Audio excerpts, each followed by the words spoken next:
Hoje eu vou te falar os 5 piores erros que o investidor comete ao investir em CDBs. Pois é, você achou que investir em renda fixa era só investir em CDB de qualquer jeito?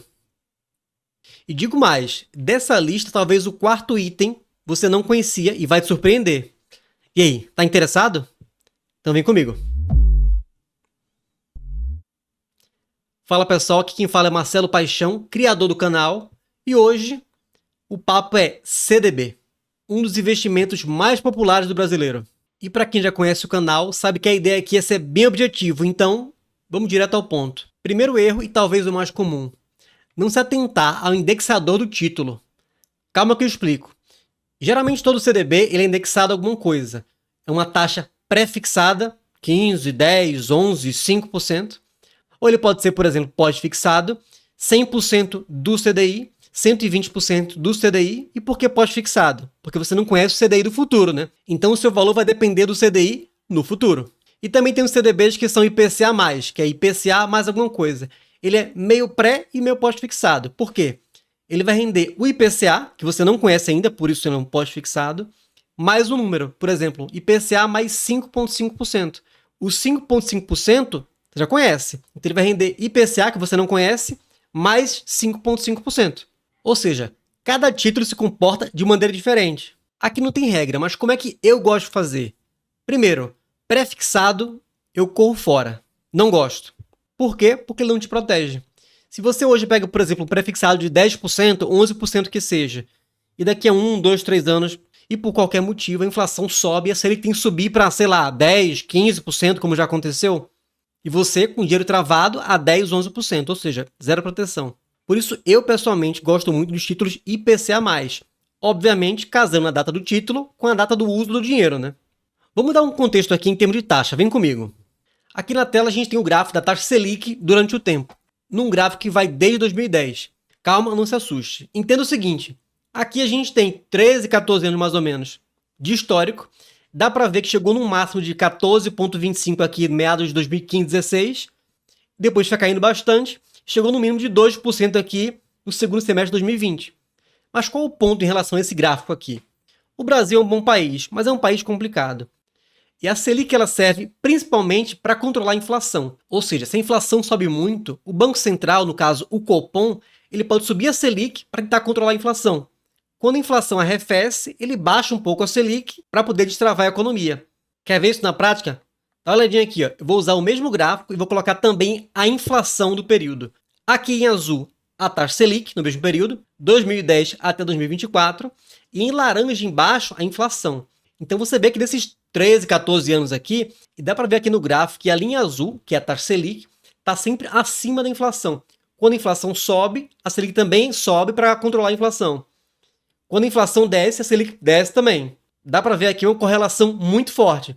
Dá para ver aqui que nesse pico, ó, em 2016, a inflação chegou em patamares de mais ou menos 10,69% ao ano. E no mesmo período, a Selic estava na máxima de 14,25%. Quando a inflação foi arrefecendo aqui, ó, durante 2016, a Selic também foi caindo.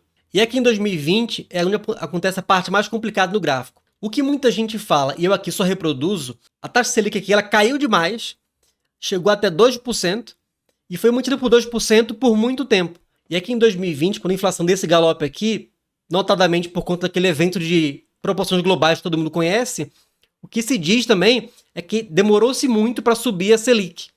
E agora que nesse período que a inflação começou a cair bastante, a taxa Selic está demorando a cair, né? Muita gente fala que deveria cair mais do que tem caído. Enfim, aí é decisão do Copom. O meu ponto é, taxa Selic aqui em azul. Imagina que em 2020, quando estava 2%, se você investiu num CDB pré-fixado. Ou seja, você travou uma taxa, sei lá, 5, 6, 7, 8% e viu a Selic e a inflação explodirem. Complicado, né? Então, resumindo, escolher o indexador correto para cada momento é bem importante, mas o prefixado eu evitaria. Segundo maior erro, ignorar o emissor da dívida. Ou pior, confundir. Ou pior ainda, nem saber o que é isso. Quer um exemplo? Um amigo meu falou para mim assim recentemente. Ó, investi no CDB lá no Banco Inter de 100 e poucos por cento. Aí eu perguntei, legal, era de qual banco o CDB? Ele, não, Banco Inter. Só que na verdade ele investiu no CDB através do Banco Inter, mas o CDB não era do Banco Inter. Deu para entender? Não? Vê só, pegar aqui meu celular. Ó, Banco Inter. Se eu for aqui investir, eu tenho renda fixa, porquinho e tal. Eu vou aqui em renda fixa. E aqui aparece tudo, né? Tem CDB, CRI. Mas veja bem aqui, ó. CDB do Banco Digimais SA. CDB Digimais. CDB Guanabara, que é do Banco Guanabara. Nunca ouvi falar. CDB do Mercado Livre. CDB do Banco Neon. Aliás, Neon Financeira. Deu para perceber, né? Que não é só porque o CDB está num banco, quer dizer que o CDB foi emitido por aquele banco, né? E como regra geral, quanto mais risco o banco oferece, mais ele tem que pagar para você. Por exemplo, eu tenho aqui o CDB do Mercado Livre, né? Pagando 9,9% CDI, 101,5%, 102,5%, e logo abaixo do Banco Neon. Aliás, Neon Financeira, pagando 110, 115, 117. Olha, eu não conheço a Neon Financeira, mas provavelmente tem mais risco do que o Mercado Livre. Então, o que muita gente faz? Pega um CDB de um banco que nem conhece, nem sabe qual é o CDB que está pegando, ou pior, procura CDB de banco mais carniça para tentar ganhar um pouquinho mais de CDI. É complicado. Aí muita gente fala, ah não, mas o FGC ele garante investimento. Olha, confiança cega no FGC, para mim, seria o terceiro erro. O FGC, que é o Fundo Garantidor de Crédito, ele ajuda, mas não é mágico. Inclusive, se você não sabe o que é FGC, vou deixar aqui no card aqui em cima um vídeo onde eu falo sobre isso, tá? Só clicar lá. Primeiro, muita gente acha que o FGC é algo público, e não é. É uma instituição privada, muitas vezes pelos bancos, financeiras, enfim, pelos participantes do mercado financeiro. Ele é uma espécie de uma seguradora, né? E embora o nome seja Fundo Garantidor de Crédito, não se engane. Porque além das limitações que ele tem, de limitar, por exemplo, 250 mil por CPF por instituição, máximo de 4 milhões. A cobertura do fundo tem um limite. Duvida? Dá uma olhada aqui. Se você for no site do FGC, abrir o relatório semestral, o último aqui é do primeiro semestre de 2023. Se você descer aqui, ó, até a página 10 do PDF, que é 19 do relatório, dá para ver aqui, ó, liquidez do FGC e volume do sistema. Então aqui em cima é a meta de liquidez, que é 2,5% do total, e embaixo o valor atual de liquidez, que está em 2,26% do total. Ou seja, hoje não, né? Junho de 23, o FGC tem 2,26% do total de depósitos elegíveis que ele garante. Na prática, se quebrar um banco pequeno, como, sei lá, Popopó Bank, ou como quebrou Porto Crédito há pouco tempo, tranquilo, o FGC garante. Agora, se quebrar um banco um pouco médio, ou quiçá um banco grande, aí é matemática pura. Não vai garantir. Meu ponto é para ter medo? Não, é para ter prudência. Tem gente que coloca todo o dinheiro da vida em CDB de banco ruim. Aí, meu amigo, jogar um dado para cima. E aí você me pergunta, é para evitar esse tipo de coisa? Olha, eu pessoalmente não gosto de correr atrás de vírgula alguma coisa do porcento do CDI em bancos piores não, tá? Próximo erro. Travar em prazos muito longos e muito dinheiro. Olha, via de regra, quando você coloca um CDB de 1 ano, por exemplo, ele pode te dar, vamos lá, 100% do CDI. Aí para 2 anos ele dá 102%, para 3 anos 103%, 104%. Então, quanto maior o prazo, quanto mais você alonga o prazo, costuma ganhar um pouquinho mais de CDI. Eu não gosto. Por quê? Eu te mostrei aqui, ó. Em 13 anos, Selic e IPCA já subiram e desceram 200 vezes. Ou seja, os ciclos econômicos mudam. Então, no meu ponto de vista, liquidez é importante. Só se abre mão de liquidez, na minha opinião, para oportunidades muito boas. E não, 5% a mais do CDI não é uma delas. Agora, Tesouro IPCA+, com 6,3% ao ano, 2030 e 40 e pouco, aí já é mais interessante. E até confessando aqui, renda fixa e IPCA+, de prazo longo, eu, Marcelo Paixão, prefiro Tesouro Direto. Mas é opção minha, tá? Um outro ponto é comprar títulos com taxas similares ou piores do que o Tesouro Direto. Quem é mais experiente vai falar assim, isso é burrice. Olha, às vezes as pessoas não entendem e são enganadas. É o que mais acontece. O ponto é o seguinte, se for para ganhar igual um Tesouro Selic, um Tesouro Prefixado ou um Tesouro IPCA+, eu coloco no Tesouro, que é muito mais seguro do que qualquer banco. Para ter como referência é o seguinte, a taxa do Tesouro Direto é o que a gente chama de taxa justa. Qualquer taxa abaixo disso, para mesmo prazo, você foi ludibriado. E como é que você compara para saber se o CDB que o banco está te oferecendo está com a taxa justa ou não? Dá uma olhadinha aqui.